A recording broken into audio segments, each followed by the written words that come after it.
saya memutuskan untuk tetap tidak berjilbab ini sebagai bagian dari perlawanan. Jadi saya memutuskan untuk tetap tidak berjilbab ini sebagai bagian dari perlawanan. Berjuang melawan apa maksudnya? Untuk memperlihatkan bahwa Islam itu sangat beragam. Stop intimidasi terhadap interpretasi yang berbeda atas apa yang tertulis di dalam Quran. Gitu. Itu aja sih sebenarnya kalau buat saya.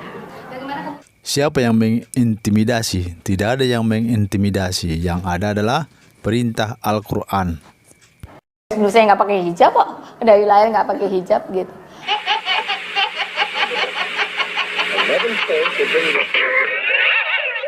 Dulu saya nggak pakai hijab kok, dari lahir nggak pakai hijab gitu. Bayi memang tidak perlu berhijab. Tidak wajib bagi bayi untuk berhijab. Mbak kita ini bagaimana?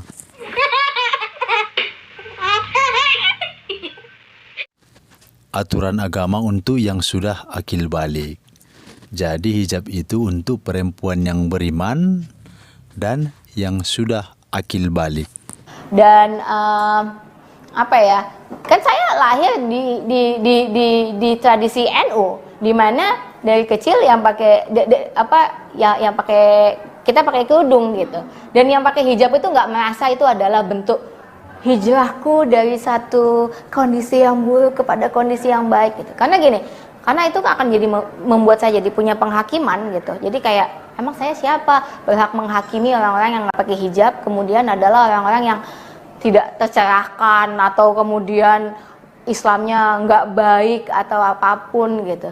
Lewat Hakimi? Siapa yang menghakimi?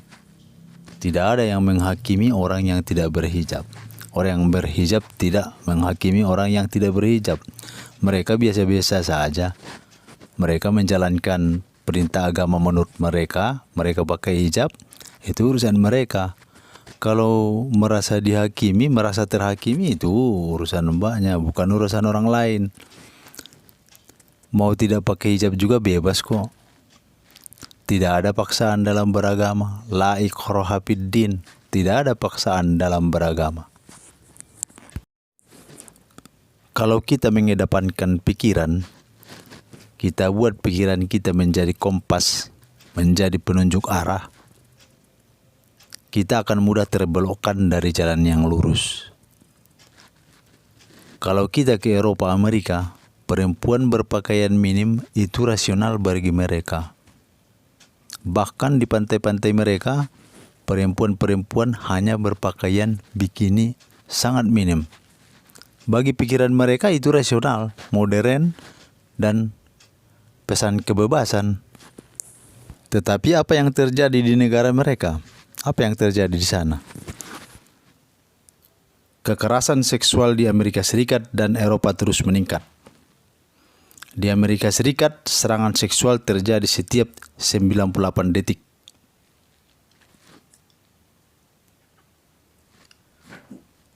Menurut portal statistik yang berbasis di New York, Statista, kasus pemerkosaan di Amerika Serikat mencapai 99.856 pada tahun 2017 dengan angka nasional sebesar 30,7 kasus per 100.000 orang. Menurut Statista, negara bagian Alaska menduduki peringkat teratas dengan 116,7 kasus perkosaan yang dilaporkan per setiap 100.000 penduduk. Diikuti oleh Michigan, Colorado, dan South Dakota. Statistik dari Jaringan Nasional Pemerkosaan Penyalahgunaan dan Incest atau RAIN, sebuah organisasi anti kekerasan seksual yang berbasis di Washington, memiliki kesimpulan yang lebih suram. Kasus kekerasan seksual terjadi setiap 98 detik di Amerika Serikat. RAND juga mengungkapkan bahwa 1 dari setiap 6 wanita Amerika telah menjadi korban perkosaan atau percobaan perkosaan dalam hidupnya. Sekali lagi, RAND juga mengungkapkan bahwa 1 dari setiap 6 wanita Amerika telah menjadi korban perkosaan atau percobaan perkosaan dalam hidupnya. Bayangkan, 1 dari setiap 6 wanita Amerika. Kenapa hal ini bisa terjadi di negara-negara yang kita katakan moderat itu? Karena mereka mendasarkan sesuatu kepada pikiran, kepada logika mereka sendiri. Seandainya perempuan Muslim berhijab dan perempuan Barat dengan cara berpakaian mereka melewati sebuah jalan yang di depan sana ada sekelompok orang-orang berandalan. Orang-orang berandalan yang sedang mengintai siapa prioritas menjadi godaan mereka. Siapa yang lebih dulu mereka serang? Coba, siapa yang lebih dulu mereka serang?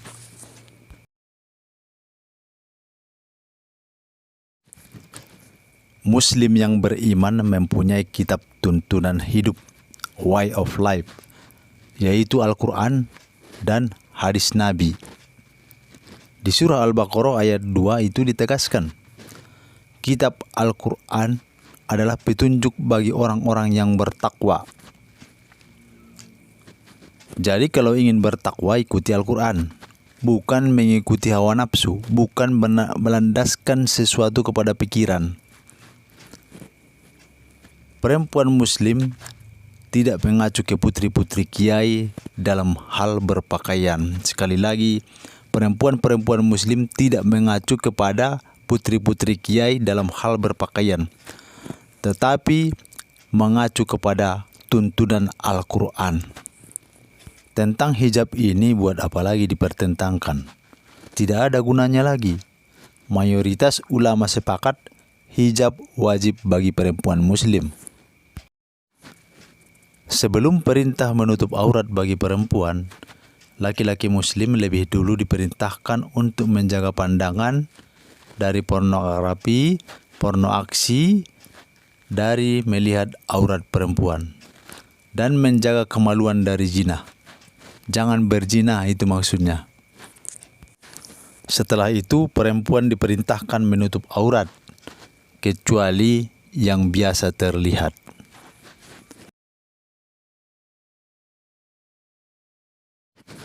Yang biasa terlihat dalam aurat perempuan itu apa? Dari hadis Rasulullah SAW, yang biasa terlihat itu wajah dan kedua telapak tangan. Hadis riwayat Abu Daud.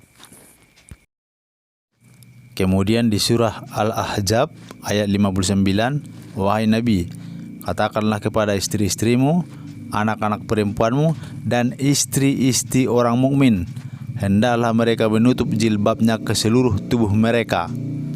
Yang demikian itu agar mereka lebih mudah dikenali, sehingga mereka tidak diganggu, dan Allah Maha Pengampun, Maha Penyayang. Kurang jelas apa lagi? Semua sudah jelas diarahkan di dalam Al-Quran. Sekarang tergantung kitanya, mau dituntun hawa nafsu atau mau dituntun Al-Quran. Ada yang mengatakan, dulu perempuan tidak berhijab, hanya pakai kudung, itu pun sedikit.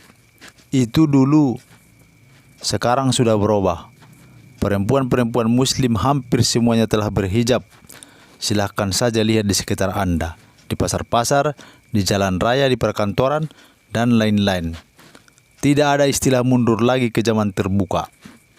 Mau pakai hijab silahkan, mau buka hijab silahkan. Tidak ada intimidasi. Itu hanya alasan saja. Seberapa besar pun usahamu untuk mengembalikan perempuan ke zaman tidak berhijab akan gagal total. Terima kasih sahabat-sahabat telah menyaksikan channel Batak Muslim. Semoga kita tetap dalam keadaan sehat.